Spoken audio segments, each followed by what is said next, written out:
Bueno, buenas tardes a todos y bienvenidos a la Fundación Rafael del Pino. La verdad es que les voy a robar muy pocos segundos casi de la jornada que vamos a disfrutar, pero en nombre del patronato de la Fundación Rafael del Pino siempre nos gusta venir a acompañar los actos que se desarrollan en la casa y, por supuesto, darles la bienvenida a todos ustedes y a manifestar, como no, la satisfacción y el agradecimiento de la Fundación, ¿no?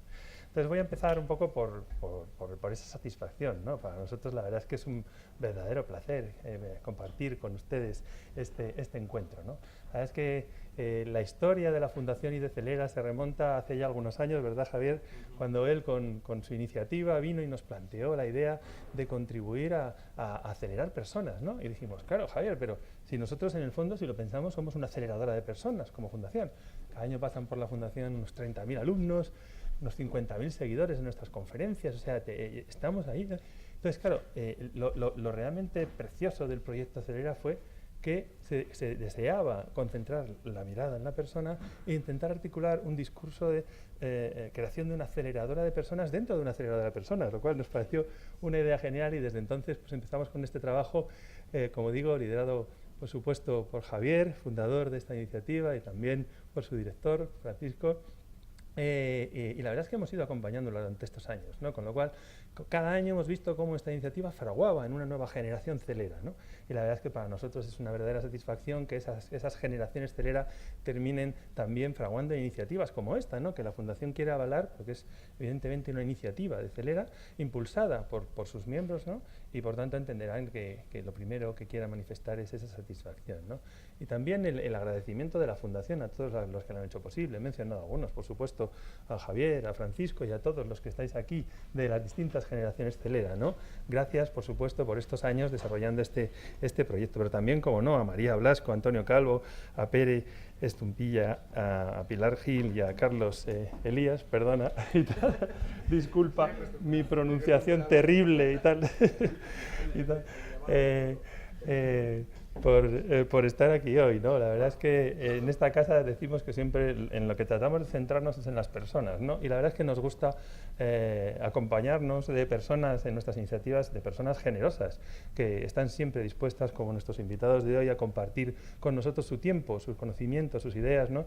Para impulsar un debate tan fundamental como el que estamos analizando hoy, que es el de ciencia y posverdad, ¿no? En este marco de los premios que se han impulsado desde Celera, ¿no?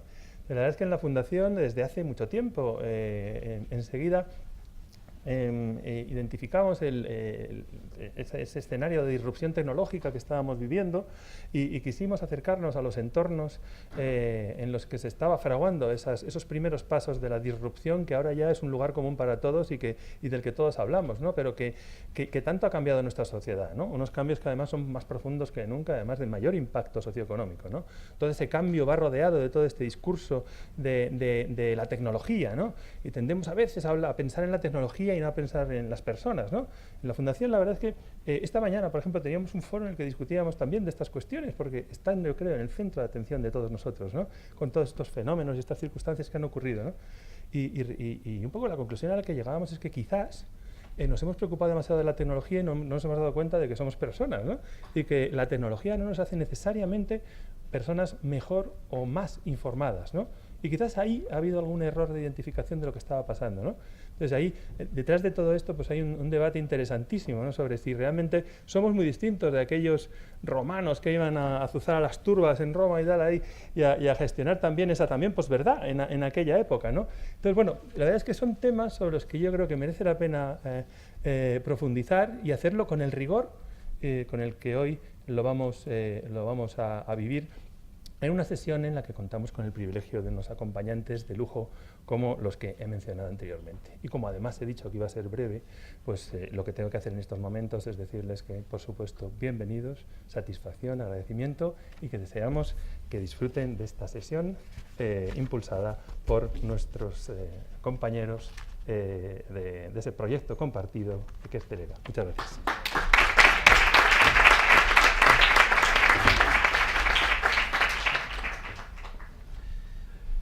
Muchas gracias, Vicente. Simplemente quiero agradecer la amabilidad de nuestros compañeros de viaje, de nuestros cofundadores de Celera. Sin la Fundación Rafael del Pino, nada de lo que hacemos en Celera sería posible.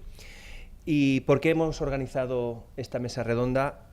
Por dos cuestiones. Es una mesa redonda que está dentro de la Semana de la Ciencia. Queremos enmarcarla dentro de esta actividad, pero sobre todo porque nace de una petición de nuestros chavales, de los chavales que tenemos en Celera, organizar esta mesa redonda, que a mí me interesa porque creo que los intelectuales, los científicos, los investigadores, los universitarios, tenemos que también estar en este debate público, que no participamos de las grandes cuestiones por miedo, por prioridad, por la necesidad de publicar, por la necesidad de conseguir proyectos y también quizá por el temor de meternos en camisas de 11 varas, y aquí vamos a hablar hoy precisamente de posverdad. Y también porque creo que en España nos hace falta foros de discusión a largo plazo, pensar en grandes problemas, pensar no en lo urgente, que es lo que hablamos continuamente y lo que nos lanzan los medios de comunicación, sino tener estos relatos, estas narrativas de país, que es también una de las razones por las que hemos fundado conjuntamente Celera. De nuevo, muchas gracias, Vicente. Muchísimas gracias a Antonio, a Pere, a María, a Pilar y a Carlos. No pronuncio los apellidos, así no me confundo. Y ya le cedo la palabra al director de Celera, a Francisco, que es el que realmente hace todas estas cosas posibles. Muchas gracias, Paco.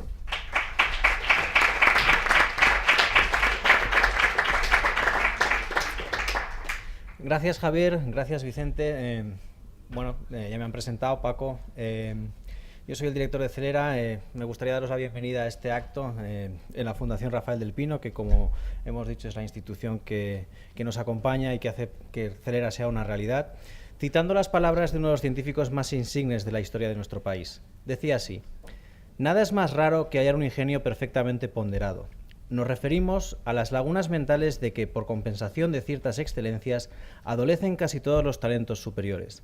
Encuéntranse con frecuencia inteligencias penetrantes casi privadas de imaginación, memorias prodigiosas asociadas a medianos intelectos, capacidades y erudiciones de primer orden deslucidas por un amor propio femenil o un desvanecimiento enfadoso, fantasías pomposas y plásticas rebeldes a la disciplina de trabajo, espíritus creadores incapaces de exponer con claridad y método el fruto de sus estudios. ¿Quién no ha visto, con pena, notables oradores limpios de sentido común? Matemáticos insignes que discurren como ostras sobre filosofía o de política. Pintores eminentemente embarazados para escribir una carta discreta. O gentes de negocios que proyectan bien y ejecutan pésimamente». Quien escribía estas palabras era don Santiago Ramón y Cajal a principios del siglo pasado. 100 años después, estoy convencido de que algunos de vosotros habéis pensado en alguien al escuchar estas palabras, o tal vez incluso en vosotros mismos. La razón por la que he escogido esta frase es doble. En primer lugar, porque Ramón y Cajal era un científico. Un científico que escribía libros como Charlas de café, del que he extraído estas palabras. En el prólogo de este libro, Ramón y Cajal explicaba que no se trataba de un libro donde pretendía sentar doctrina, sino simplemente tratar de ser original. Tuve que hacer comentarios adicionales en la tercera y cuarta edición de este libro, que llegó a las 12, explicando que era un libro que únicamente trataba de entretener y de, como mucho, sugerir. No sé si las críticas que se ganó con este libro desanimaron a los científicos posteriores a comunicar de una forma distinta a la habitual. Probablemente en el debate posterior con los expertos que ahora presentaré se aborde este tema. Pero el segundo motivo por el que he escogido estas palabras de don Santiago Ramón y Cajal es que dicen mucho sobre la misión que tenemos en Celera. Es nuestro cometido tratar de estimular a aquellos jóvenes talentos que identificamos para que, mediante nuestro programa, que evoluciona todos los años, los talentos superiores a los que alude el Nobel español y a los que nosotros queremos acompañar, puedan estar lo más cerca posible de esa perfecta ponderación de la que habla el autor, y de esa manera conseguir que su contribución a la sociedad sea más rica y más beneficiosa para todos. Ese y no otro es el reto que nos hemos marcado en Celera y que poco a poco, con el apoyo de instituciones como esta, la Fundación Rafael del Pino, y de algunas otras que pronto se sumarán a nosotros, estamos consiguiendo. Es un reto que no podemos enfrentar solos, de manera que os invitamos a que os intereséis por él y a sumaros a esta maravillosa iniciativa que es Celera. Hoy nos hemos citado aquí no solo para hablar de ciencia. Sabemos que suscitar el debate es importante, pero no solo se trata de palabras, sino también de hechos. Y es por eso que cuando planeamos hacer la Semana de la Ciencia, este evento para la Semana de la Ciencia, no queríamos estar solos. La Facultad Invisible, que es una institución que tiene inquietudes similares a la nuestra, nos reunimos a finales del mes de junio pasado para hablar de cómo podíamos tratar de acercar dos realidades que están muy distanciadas en nuestra sociedad y que ahora veremos. Una es la sociedad misma y la otra es la ciencia. Por esa razón, hoy también entregaremos los premios de la primera edición del concurso de jóvenes divulgadores. Esta entrega, no obstante, será el punto final al acto de hoy, y antes de hacerla, me gustaría dar la bienvenida y en especial las gracias a todos los expertos que están aquí a mi izquierda y que abordarán el tema elegido para hablar hoy, que es el de ciencia y posverdad.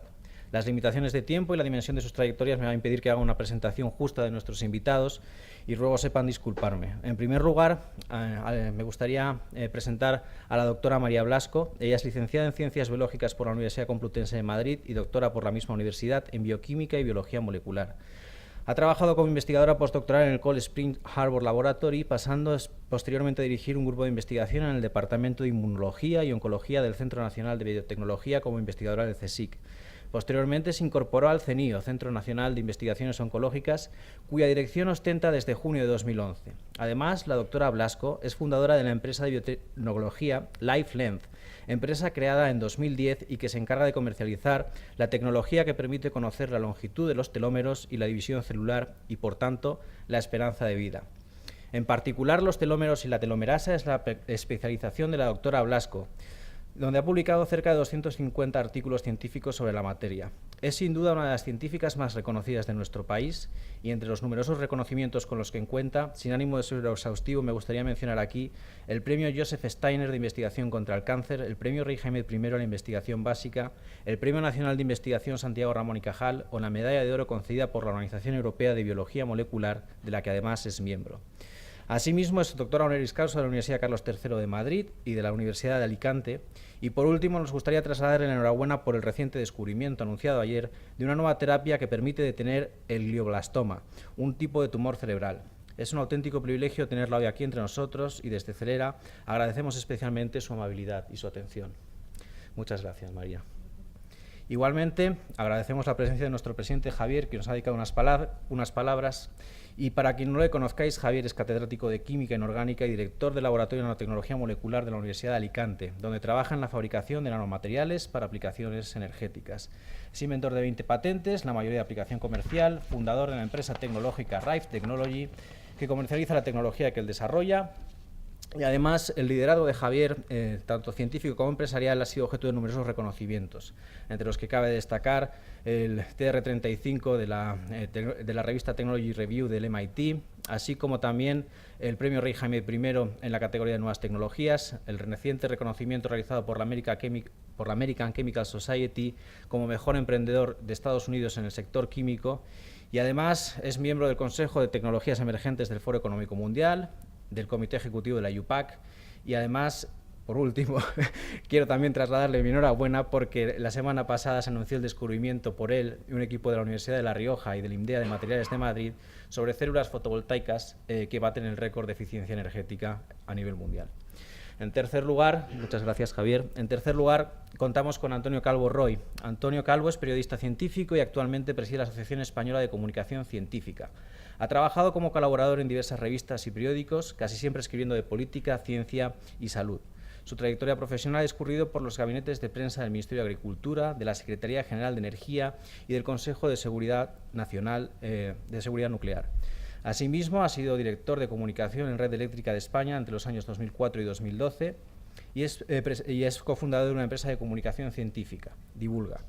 En cuarto lugar, contamos con la presencia de Pere Estupiñá. Pere es licenciado en Química y Bioquímica. Ha sido editor del programa Redes de Televisión Española, The Night Science Journalism Fellow en el MIT. Ha sido Night Science Journalism Fellow en el MIT y además ha trabajado en los National Institute of Health en Estados Unidos. Es consultor en temas de ciencia e innovación para la Organización de Estados Americanos y para el Banco Interamericano de Desarrollo y ha publicado diversos libros en el ámbito científico como El ladrón de cerebros o Rascar donde no pica. Ya estamos llegando al final. Tenemos un panel concurrido hoy. En quinto lugar tenemos a Carlos Elías. Él es licenciado en Química Inorgánica y Ciencias de la Información por la Universidad de La Laguna, donde se doctoró con premio extraordinario en Ciencias Sociales con una tesis sobre la manipulación mediática en el CSIC. Se especializó en Ciencia y Tecnología y en Esfera Pública en la London School of Economics y más tarde en la Universidad de Harvard, donde tuvo otro año como profesor visitante en el Departamento de Historia de la Ciencia. Además, ha trabajado como científico, en cuyo campo sintetizó 6 nuevas moléculas que explican fenómenos cuánticos, pero además ha sido periodista en medios como ABC, la Agencia EFE o El Mundo. Becario de FPU y profesor de Física y Química de secundaria por oposición y en excedencia voluntaria. Y por último, para moderar este panel excepcional, contamos con Pilar Gil. Pilar Gil es periodista especializada en ciencia y trabaja como redactora de la revista Cuo desde el año 2000. Pilar Gil no solo es periodista, sino que además es mentora y formadora de Celera, y cuando se le planteó organizar esta mesa redonda no tuvimos mucho que pensar. Cuando planteamos organizar esta mesa redonda no tuvimos mucho que pensar en quién la iba a moderar, porque teníamos en la casa a una persona idónea para ello. Muchas gracias de nuevo a todos, disculpar por esta larga introducción y sin más doy la palabra a Pilar. Muchas gracias.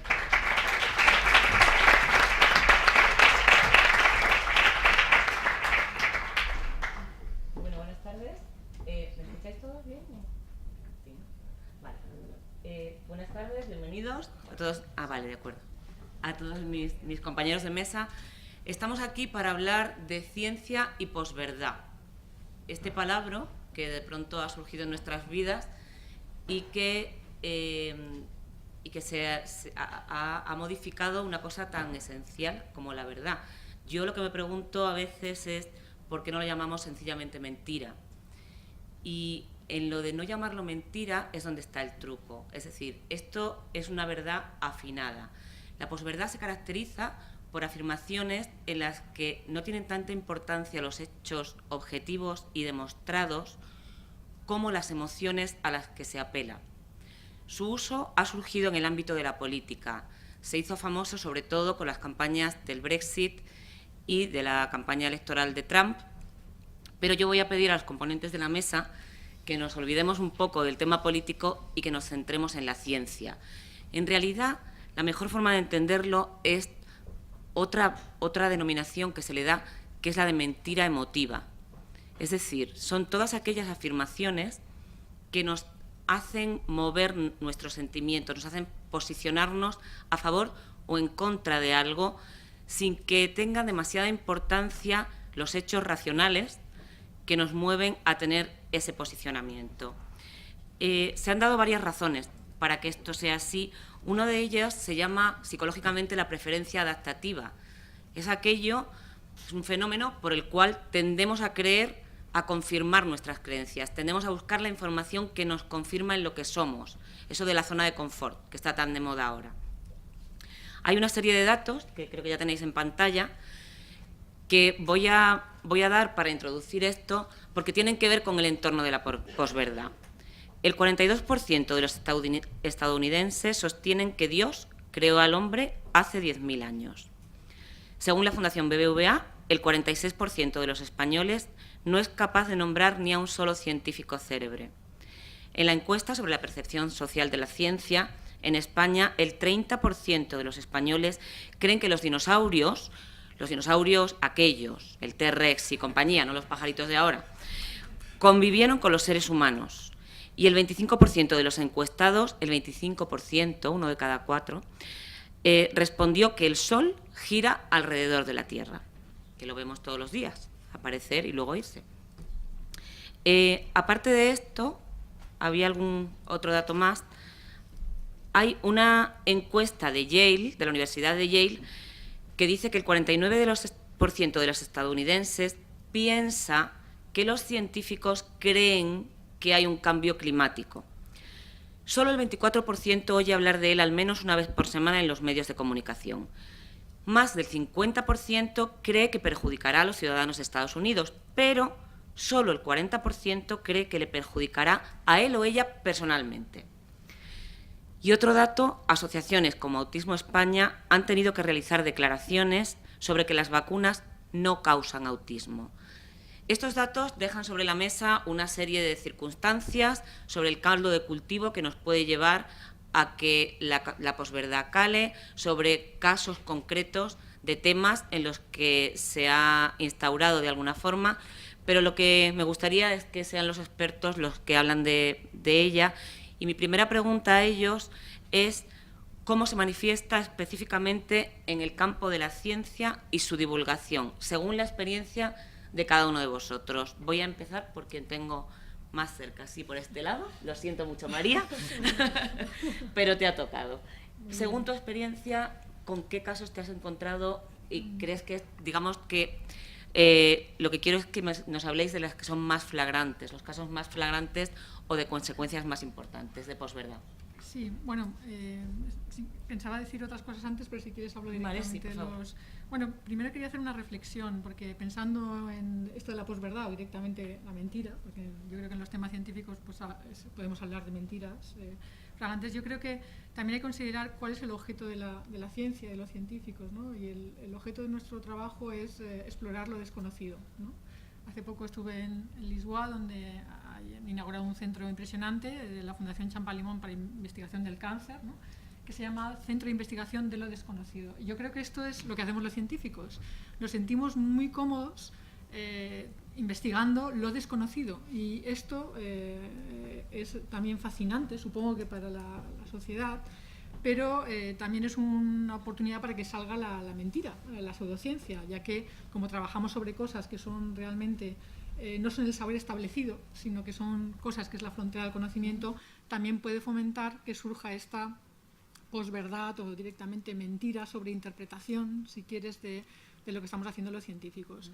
Esto es un tema antiguo, de hecho había traído un libro que he leído recientemente que se escribió en el 68 de Stanislav Lem, es un escritor polaco que hace ciencia ficción, y en este libro que se llama La voz del amo realmente hace toda una disertación precisamente sobre esto de la posverdad. Ya en el 68 pues él claramente pone el dedo en la llaga y dice cosas como esto, ¿no? Y es que desde sus inicios la ciencia ha estado envuelta en un halo de pseudociencia, fruto de los vapores emanados por las cabezas de ignorantes de toda clase. Él también pone el énfasis en la importancia de la divulgación, ¿no? Dice algo así, los divulgadores, ¿no? Que yo creo que ahí se ha mejorado mucho. Estos últimos quieren saber cosas de las que los especialistas ni siquiera se atreven a hablar. La información procedente de estas cuestiones, de estas cuestionables fuentes, siempre da la impresión de ser más coherente, a diferencia de aquella de la que dispone un científico, que siempre está repleta de lagunas e imprecisiones. Es decir, los científicos sabemos lo que no sabemos, pero quizá cuando esta se divulga a la sociedad se sobreinterpreta o se puede generar la mentira. En mi caso personal tengo ejemplos. Yo me dedico a estudiar el papel de los telómeros en cáncer y envejecimiento y hemos hecho trabajos recientes donde somos capaces realmente de retrasar el envejecimiento, somos capaces de aumentar la juventud de ratones, que esto es algo pues fascinante también para mí. Pero claro, después pueden aparecer noticias como la muerte de la muerte. O sea, nosotros no hemos conseguido que un ratón no se muera, simplemente conseguimos que el ratón viva de joven más tiempo, y eso ya per se me parece como muy interesante porque me plantea el que podamos algún día pues evitar las enfermedades asociadas al envejecimiento, etcétera. Pero no es la muerte de la muerte. También hay una señora en Estados Unidos que vende el tratamiento con telomerasa, ¿no? Para retrasar el envejecimiento. Nosotros hemos hecho los estudios en ratones, y en ratones funciona, pero habría que hacer los ensayos clínicos en humanos, pasar los procesos regulatorios. Pero cuando hay un descubrimiento de este tipo, como que pueda retrasar el envejecimiento, puedes alargar la juventud en un ratón, esto rápidamente se presta, si no tenemos cuidado, tanto los científicos como los divulgadores, en explicar esto bien, a que haya abiertamente, se lancen a la sociedad mensajes que son directamente mentiras, ¿no? Vale. De acuerdo, muy bien. Pero sí, qué bien, porque iba a replicar. Sí. Pero yo no creo que sean los divulgadores, ¿eh? No estoy... No, digo... la culpa. No, y te digo... Porque ya la hemos liado.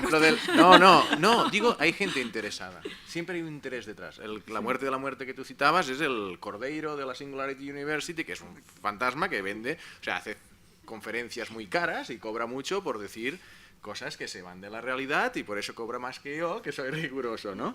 Y yo creo que en el fondo de la posverdad está en... Yo sí que la diferencio de la mentira, porque yo creo que la posverdad, de la manera que se está conceptualizando es una distorsión, es crear una imagen distorsionada de la realidad. Es lo que hacen los abogados, en realidad. No, eso sí que es un titular. Tú tienes un día... No, y es verdad, yo escribí un artículo que es piensa como un científico, no como un abogado. O sea, tú si tienes que defender a un cliente, lo tienes que defender. Y a lo mejor sabes que es culpable. Pero es tu trabajo defenderlo. Tú seleccionas las pruebas, las evidencias. O sea, el científico primero tiene unas evidencias y saca unas conclusiones. El abogado parte de unas conclusiones. Tengo que defender esta postura o atacar esta postura. Y buscas las evidencias que lo soporten. Pensemos en el cambio climático, porque algunos de los ejemplos que has dado, yo no creo que sean posverdad, lo de que la gente piense que o sea, pero el cambio climático sí, ¿vale? Es decir, tú puedes coger unos datos, cherry picking, ¿vale? De decir, mira, es que en los últimos 2 años la temperatura no ha subido, o en esta zona del globo la temperatura no ha subido o incluso ha bajado. Entonces, seleccionar la información que te interese para defender una posición. Y yo creo que esto es que se ve en temas políticos, obviamente, me has dicho que no hablaremos de ello, pero todos los políticos hacen regularmente esto. O sea, tú ves un debate entre Pablo Iglesias y Mariano Rajoy y uno dice, en los 2 últimos años la economía ha ido mejor, y el otro dice, en los últimos 5 años ha ido peor. Y dices, igual los dos tienen razón, ¿vale? Tú seleccionas los datos de la manera que te conviene. Entonces, yo la verdad es que soy muy pesimista en cómo afrontar la posverdad, ¿no? O sea, y sobre todo con cómo está fluyendo la información actualmente con las redes sociales y tal, donde no hay, igual estoy anticipando cosas, ¿sí? Pero el receptor, el lector, no tiene elementos para saber si una información es fiable o no. Yo creo que aquí, o sea, tú cuando vas a un restaurante, o sea, tienes unos reviews, ¿vale? O sea, la gente va diciendo likes, y uy, este tiene 3 estrellitas y este tiene 4,5, pues señal que es más bueno. Pero de la manera que llega ahora, si algo lo ha publicado el Cleveland Plain Dealer o el Missouri whatever, tú no sabes cuál es más riguroso, y te puede llegar el Cordeiro diciendo que viene de la Singularity University y que tampoco, ¿no? Que tampoco, y dices, oh no, es que yo creo que, bueno, no quiero monopolizar la conversación, pero este es my few cents. Y lo que decías es eso, o sea, yo creo que los divulgadores, de hecho, he empezado sí, porque me siento frustración de que es que no llegamos. O sea, o sea, pasó, mira, Antonio podría comentar lo del Cárdenas y las vacunas y tal, que yo puedo hacer un programa en televisión española todo lo riguroso, pero luego llega uno con más audiencia y suelta algo de eso y ya está, ya me ha vencido. Bueno, vale. Aquí lo dejo de momento. De acuerdo. Sí, hemos adelantado algún tema, pero bueno, está bien, o sea, no pasa nada. Toni, por alusiones. Deja fuera toda esperanza, pero lo que diga Cárdenas va a misa, claro. Y tú tienes más problemas para convencernos de que la forma de la cabeza no determina cómo eres, o que no hay científicos escondidos en un laboratorio creando huracanes, que es lo que dice este individuo, no este individuo, sino Cárdenas. ¿Qué es lo que podemos hacer los periodistas y en concreto los periodistas científicos con respecto a la posverdad, esa manera de mentir? Bueno, yo creo que ser rigurosos, pero ser divertidos. Hay que... Pera establecía bien los ámbitos distintos. No es lo mismo cuando estás escribiendo en un periódico o en una revista especializada, en la tuya, Pilar, en Cuo, cuando quien va ahí ya va a algo concreto, que si estás escribiendo o contando algo en Twitter, donde bueno, pues puedes encontrarte con quien está pescando sin más. No es lo mismo quien escucha el programa de Manolo Seara, que sabes que es una cosa, en fin, de ciencia, que está bien, donde te van a contar, que estar simplemente escuchando la radio sin más. Por lo tanto, yo creo que para hacernos nuestro sitio y hacerlo bien, los periodistas científicos lo que necesitamos es formación y especialización. Necesitamos saber de qué hablamos, necesitamos conocimientos, pero necesitamos también agenda, porque lo que necesitamos siempre es contrastar las informaciones. Ya sabemos con el Dr. House que todos los pacientes mienten. También sabemos los periodistas que todos los científicos tienen sesgos y que todos van a arrimar el ascua a su sardina siempre y, por lo tanto, con frecuencia vamos a necesitar a otros científicos, en general a otras científicas, que nos ayuden a poner en situación lo que nos están diciendo. Por eso, con frecuencia, es muy importante la labor que hacen los investigadores, no respondiendo directamente a cosas para aparecer en un artículo, sino ayudándonos a confirmar y a contrastar las noticias, porque es mucho lo que se publica y dentro de eso hay cosas buenas, malas y regulares. Los datos de errores en publicaciones científicas serias, y en este caso no hablaríamos de mentira o de posverdad, sino de errores, son notabilísimos. Notabilísimos quiere decir que en torno a 1/3 de los artículos que salen en Nature que llevan sistemas numéricos y estadísticos tienen errores. Es la pera. Si estas revistas, que están hechas de una manera en principio cuidadosa y revisadas por pares, contienen tal cúmulo de errores, según se ha publicado en la propia revista, bueno, pues nosotros tenemos que estar especialmente avizores para evitar que eso se cuele. ¿Cuándo se cuelan ese tipo de cosas? Cuando entran dentro del marco. ¿Cuándo tiene éxito la posverdad? Cuando entra dentro del marco de lo que George Lakoff llama, en su libro No pienses en un elefante, un marco concreto, un marco de pensamiento. Por ejemplo, tenemos un marco establecido, hablabas de Cajal en la presentación. Me ha encantado, por cierto, es uno de los libros más entretenidos de Cajal. Compite con El mundo visto a los 80 años, donde dice aún más disparates. Pero es muy entretenido. Lo que más me ha gustado es lo de el amor propio femenil. No sé qué te parece, María, eso, pero... Es estupendo. En todo caso, es un lugar común en el que utilizamos el 10% del cerebro. Para nada. Todo lo que se diga en ese contexto será recibido como verdad. En cambio, tienes que convencer de que eso es una tontería notable. El propio Cajal tuvo que luchar contra esa verdad establecida en su momento cuando él defendía la teoría neuronal frente a la teoría reticular, que era la verdad científica entonces. Y, por lo tanto, hay que combatir las verdades en cada momento. Los periodistas hacemos lo que podemos con nuestra formación y nuestro conocimiento. Desde luego, yo creo que hacemos un papel que no está mal, pero hay otra cuestión que yo creo que, para no monopolizar, me voy a quedar en esto, conviene tener claro. No es evidente que una mayor cultura general signifique un mayor escepticismo ante la posverdad.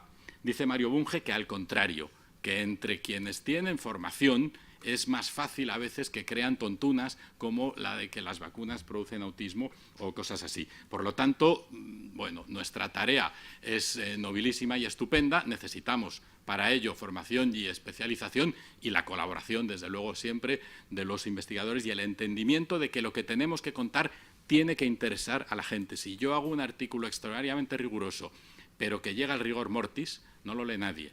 Por lo tanto, hay que hacer cosas que sean interesantes, rigurosas, pero atractivas y entretenidas.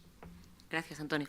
Bueno, como veis, estamos mezclando temas ya directamente, pero me parece algo muy interesante. Voy a recurrir a este lado de la mesa y, si queréis, podéis aportar a esto de con qué os habéis encontrado, pero me interesa también, por ir introduciendo otras cosas, podéis hacer alegaciones. Me interesa también que abordemos en algún momento cuáles son las consecuencias de la posverdad, en el sentido de que, por supuesto, el evitar la mentira, pero en el momento en el que estamos tenemos una evolución científica y tecnológica extraordinaria. Vamos a tener que tomar decisiones como sociedad muy importantes, decisiones como, por ejemplo, si les damos derechos a los robots, si queremos, hasta qué punto queremos manipular genéticamente embriones, plantas, animales, si queremos criogenizarnos, por ejemplo, hablando de algo que se ha manifestado hace poco, cómo vamos a abordar, por ejemplo, la eutanasia y este tipo de cosas. Es decir, hasta qué punto es importante estos campos de toma de decisiones que llegan a ser legales en combinación con la posverdad. Carlos, sí, por favor. Pues nada, en primer lugar, muchas gracias por la invitación a este interesante debate. Yo quería puntualizar que para mí no es exactamente lo mismo posverdad que mentira. Yo creo que mentira es una cosa clara, que se nota que no es cierta. Y posverdad yo creo que está en el campo de lo que nosotros llamamos narrativas contrahegemónicas. Está muy de moda también lo que sean teorías alternativas. Y en general hay una afición por la sociedad a partir de los años 60 por todo lo que es anticientífico, y esto viene claramente de la universidad. Bueno, un dato que no se ha dicho en mi biografía: bueno, yo soy catedrático de periodismo en la Carlos III, en un departamento donde hay periodistas, y ahora estoy en comisión de servicio en la UNED, en un departamento de filósofos.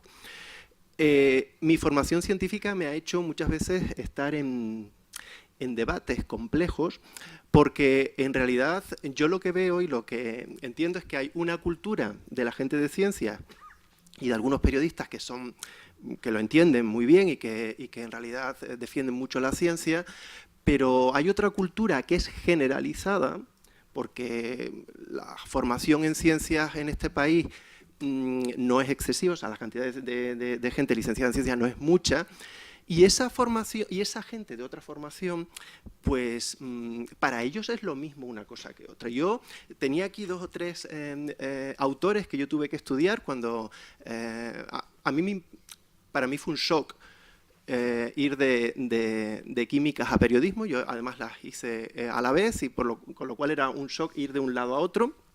Yo recuerdo, por ejemplo, a un autor muy citado para nosotros, que es Jacques Derrida, que decía que la ciencia era terrible porque Occidente hacía un pensamiento totalizador al primar realmente lo racional sobre lo irracional, y que eso además implicaba que era algo machista, porque las mujeres eran menos racionales en realidad, o sea, lo decía él, y habla de falologocentrismo, que es una pregunta que me hicieron a mí en la facultad, ¿no? ¿Qué es el falologocentrismo? Esto es una cosa de Jacques Derrida, y acuérdense que Jacques Derrida fue doctor honoris causa por la Universidad de Cambridge en el año 1992, hubo un debate enorme, hubo una votación, y ganaron los que querían darle el doctorado honoris causa. Y a mí en ese momento, yo creo que ese momento cuando le han dado el doctorado honoris causa a Jacques Derrida es el momento de absoluto declive de la universidad occidental, ¿no? En ese sentido. Pero también tenemos a Lyotard,